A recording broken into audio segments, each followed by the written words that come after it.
Factory, ipinatawag na ngayong araw sa Malacanang ang 5 opisyal na sinibak ni Pangulong Duterte dahil sa umano'y pagkakasangkot sa operasyon ng iligal na droga. Inamin naman ng pamunuan ng PNP na wala sa drug list ni Pangulong Duterte ang 5 opisyal. Ang detalye sa report ni Mar Gabriel.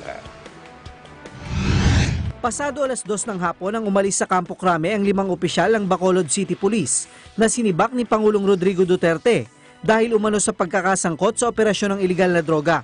Pinagre-report kasi sila sa Malacanang para kausapin ang personal ng Pangulo kaugnay sa nasabing impormasyon. Kabilang dito sina Police Senior Superintendent Francisco Ebrio, ang Chief of Police ng Bacolod City, Police Superintendent Richie Macailan Yatar, Police Superintendent Nasruddin Daud Tayuan, Police Senior Inspector Victor Paulino at si Police Superintendent Alan Ruby Macapagal. They can be called or not, depende yon. No, they will be investigated. Doon makikita natin kung talagang yan ay totoo o hindi. No, itong allegations na yan. Remember, these are all allegations for the meantime.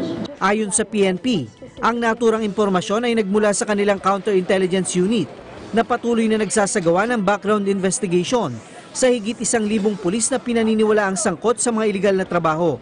Pero aminado si Albayalde na wala sa drug list ni Pangulong Duterte ang pangalan ng mga sinibak na opisyal. Kamakailan lang daw kasi lumabas ang nasabing impormasyon at patuloy pa itong biniberipika ng PNP Counterintelligence Task Force.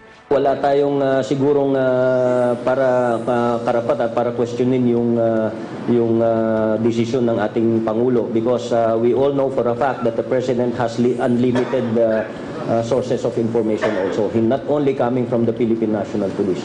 If that is the wisdom of the President, kailangan implement natin yun.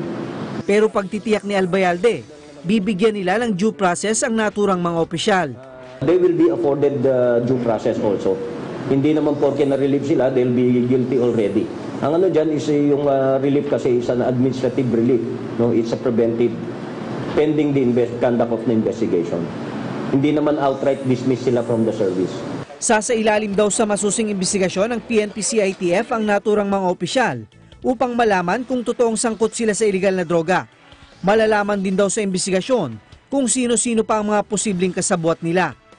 Para sa Eagle News, Mar Gabriel, I am one with 25.